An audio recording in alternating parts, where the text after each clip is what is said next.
Aristóteles decía que es valor todo aquello que se desea. Yo tengo hambre, la comida es un valor. No tengo hambre porque acabo de comer, la comida deja de ser un valor. Yo estoy preso, la libertad es un gran valor. Estoy libre, ni me doy cuenta del valor de la libertad. Estoy a punto de morir en un accidente, me doy cuenta de la importancia del valor de la vida. Soy muy joven y sano y tengo toda la vida por delante y no tengo ningún peligro que me aceche, ni me doy cuenta del valor que es la vida. Entonces, valor es lo que se desea, pero se desea porque uno no lo tiene o porque está a punto de perderlo. Entonces se desea retenerlo. Cuando lo tenemos no nos damos cuenta. Y por eso tantas veces decimos, nunca me di cuenta de lo que yo tenía hasta que lo perdí. Y entonces uno cae en la cuenta de lo que no tiene. Si no hay libertad o si no hay justicia, de pronto se ve la importancia del valor. Pero si hay libertad y justicia general, aproximada, entonces ni me doy cuenta de lo que tengo. Las cosas valen porque se desean, no tanto que se desean porque valen.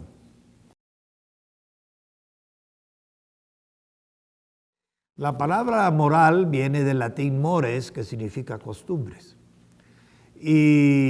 o convenciones, lo consuetudinario. Y ese es el origen de realmente la visión moral prudencial de Occidente. Está en las costumbres, ya sea de los griegos, ya sea de los romanos, fundamentalmente. Hay una moral consuetudinaria que se identifica con cada cultura y con cada nación. Estoy hablando todavía de costumbres. Y en esa moral consuetudinaria o de costumbre, hay una escala de valores que suele culminar en alguno particular. Por ejemplo, en la tradición griega, el valor supremo moral era lo que ellos llamaban arete, que significa en griego culto a la excelencia. Yo voy a ser carpintero, voy a procurar ser el mejor carpintero de Grecia. Yo voy a ser soldado, voy a ser el mejor soldado. Yo voy a ser pintor, el mejor pintor. Y yo voy a ser poeta, el mejor poeta. Entonces, ese culto a la excelencia es el que nos dejó como legado, entre otras cosas muy curiosas, los Juegos Olímpicos. Los Juegos Olímpicos tratan de identificar quiénes son los mejores en el lanzamiento de la jabalina, en el lanzamiento del disco, en la carrera de obstáculos, en la carrera de 100 metros plano o lo que sea. Esa tradición griega del culto a la excelencia, que era una obligación moral para los griegos, moral para con su ciudad, obligación moral para con su polis, para con su estado y para con sus dioses, ese culto a la excelencia todavía pervive en el mundo occidental, entre otras manifestaciones a través de los Juegos Olímpicos. Los romanos, por ejemplo, tenían otro principio moral supremo en su escala de valores, le llamaban gravitas, que nosotros lo podemos traducir por gravedad, y que los ingleses lo podrían decir que es el stiff upper lip, la serenidad ante las crisis. Yo estoy a punto de ser fusilado, me mantengo sereno. Yo estoy a punto de perder la vida por otra razón, en una situación de pánico, un avión que se está cayendo, un barco que se está hundiendo. El hombre o la mujer debe procurar ser grave, o sea, dominar su pánico, sus miedos, porque eso no es de hombre o de mujer adulto. El buen ciudadano es el hombre o la mujer que sabe mantener la serenidad ante las crisis. Y de eso hay miles de ejemplos en la historia. Entonces, en ese sentido, la tradicional moral de los romanos giraba mucho en torno al honor que deriva de saberse mantenerse digno frente a las crisis. Y por eso, por ejemplo, de un senador romano no se esperaba jamás que corriera ante un peligro, ya fuera en la batalla, ya fuera un incendio en la ciudad. Por cierto, los germanos también tenían su moral tradicional, los pueblos germánicos, que son los que hicieron la Europa occidental, los francos que hicieron Francia, o los visigodos que hicieron España, o los sajones que hicieron Alemania, o los anglos que hicieron Inglaterra. Todos esos pueblos, los ostrogodos que hicieron la moderna Italia. Entonces son pueblos germánicos. Pues todos tienen en común el culto muy especial a lo que ellos llaman en alemán Treue, que significa fidelidad o lealtad al jefe. De manera que jóvenes guerreros, si caía su jefe en batalla, tenían que arriesgar su vida o dejarse matar, pero no permitir que el cadáver de su jefe cayera en manos enemigas y fuera deshonrado. Treue. De tal manera que si para un griego el crimen mayor pudiera ser hacer las cosas mal, mediocremente, y para un romano lo más vergonzoso era huir frente a un terror o dejarse llevar del pánico, para un germano el peor crimen, el que nunca se perdonaba, era la traición. Entonces, esa es la moral es tradicional. David Riesman dice que el criterio de conducta viene transmitido tradicionalmente, oralmente si se quiere, de los antiguos a los que vienen después, de los ancianos a los jóvenes. Entonces uno guía su conducta de acuerdo al pasado. Son naturalmente conservadores. Pero lo importante es que el mecanismo psicológico que les mantiene en el sentido tradicional moral, cumpliendo con las obligaciones según la tradición, es la vergüenza, el caer en la vergüenza, el ser señalados por todos. Tú no has respetado las tradiciones de los antiguos. Esa vergüenza, ese miedo a la vergüenza, al aislamiento que produce el ser señalado como un hombre que no cumple con las tradiciones de todos, es lo que mantiene a la gente atenida a las normas morales, aunque no estén personal o individualmente en lo íntimo de su conciencia de acuerdo con esa tradición. Eso predomina en el Oriente, en Japón, en China, donde el sentido de la tradición y de la vergüenza es más importante que cualquier otra cosa. Vamos a hablar de la ética, porque David Riesman tiene algo que hacer. La ética viene del griego, la moral viene de mores en latín, costumbres. La ética viene del griego, ethos, y ethos ¿qué significa? Carácter. ¿Y qué es carácter? Bueno, se puede definir de muchas maneras, pero yo diría, para lo que nos interesa aquí en esta charla, carácter es el hábito de hacer decisiones difíciles. Por ejemplo, ¿tenemos o no el hijo? ¿Abortamos o no? ¿Cambio de empleo o no? ¿Me voy del país o no?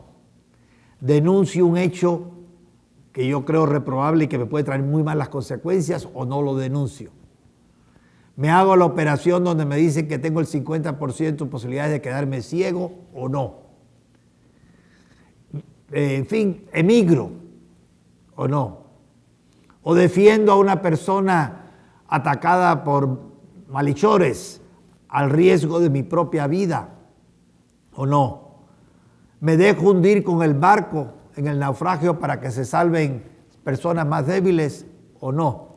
Decisiones difíciles. Continuamente estamos enfrentando decisiones más o menos difíciles. La persona de carácter toma decisiones donde el hombre débil o la mujer débil rehúye tomarlas, escapa de las decisiones difíciles.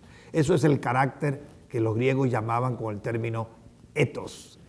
Ahora, la ética tiene ciertas diferencias con la tradición moral, porque la ética es eminentemente individual. El hombre individual se enfrenta a decisiones difíciles, no la colectividad. El individuo es el que tiene que tomar decisiones difíciles. A veces se contradicen los principios éticos y los principios de la tradición moral. Riesman tiene sobre eso otro punto muy interesante. Él dice que esta ética individual, que por tanto no tiene el peso emotivo de lo tradicional, no tiene como componente la vergüenza, porque el hombre ético, cuando todo el mundo lo señala con el dedo y le acusa, si él cree que hizo el bien, está tranquilo. y viceversa. Entonces la vergüenza no juega un papel en la ética. Lo que juega un papel grande en la ética es el sentido de culpa, según David Riesman. El sentido de culpa es cuando yo traiciono principios con los cuales me identifico, que he hecho míos y que aprendí de la niñez y que son pocos. Qué sé yo, un libro prestado se devuelve, o no hay almuerzo gratis, entonces todo lo que yo tenga tiene que ser producto de mi trabajo, o cualquier otra cosa. Y yo traiciono uno de esos pocos principios que han guiado mi vida. Me siento muy mal, siento culpa. Al fin y al cabo, todo el mundo ha pasado a un mayor o menor grado por eso, si no, no entenderíamos lo que es culpa. Si yo le he contestado mal a una persona que me quiere, digamos a mis padres, y le doy una mala respuesta, después me siento de la patada, como dicen en Guatemala.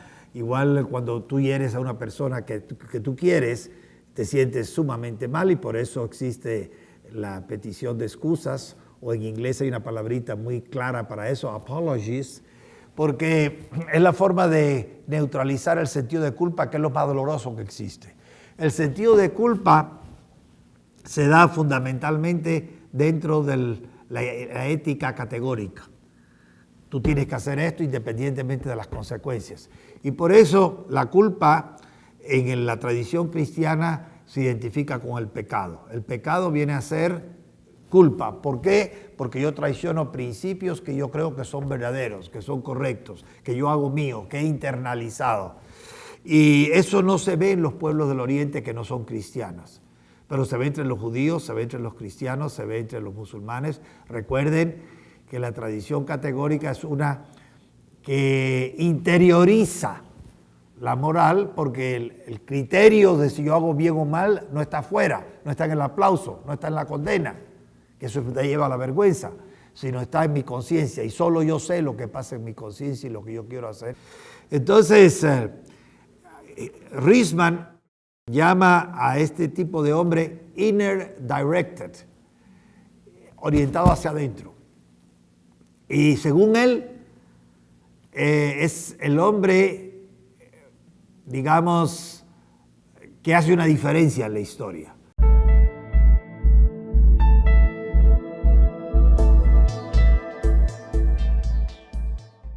Moral es lo que hacemos por efecto de la costumbre, porque lo hemos aprendido durante la vida, son los valores que nos han dado por el lugar donde nos formamos, la familia en la que vivimos y la escuela donde atendimos.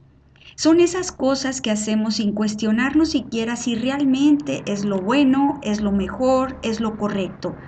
Es cuando actuamos según nuestra moral. Por otra parte, la ética podemos resumir como la reflexión que hacemos sobre la moral. Esto es, el objeto de la ética es la moral. Es analizar por qué un acto se considera bueno, correcto o verdadero y por qué lo consideramos así, por qué lo tenemos que hacer de esa forma. La cuestión se empieza a complicar cuando nos enfrentamos a dilemas éticos. Un dilema es cualquier situación que se presenta en la cual tenemos varias alternativas y nos es difícil saber cuál es la mejor opción. Puede ser que en ocasiones todas puedan parecer buenas o en otras ninguna te parezca adecuada, pero tienes que decidirte por alguna. Dilema ético. Cuando la dificultad para elegir radica en que cada opción se contrapone con un valor personal. Por ejemplo, estamos trabajando y la empresa tiene que decidir sobre despedir a un empleado por su bajo compromiso y responsabilidad. Sin embargo, esta persona a la que se tiene que despedir ha sido un gran amigo tuyo durante varios años. Si tú tienes que hacer este despido, te vas a encontrar en un dilema ético, ya que por una parte se contrapone la responsabilidad que tienes profesionalmente con la empresa, con la amistad que le debes personalmente a tu amigo. En ese momento, las dos opciones entran en conflicto y eso se presenta tu dilema ético. Para poder tomar decisiones cuando se presentan este tipo de dilemas, es importante conocer algunos principios éticos para aplicarlos al ejercer tu profesión.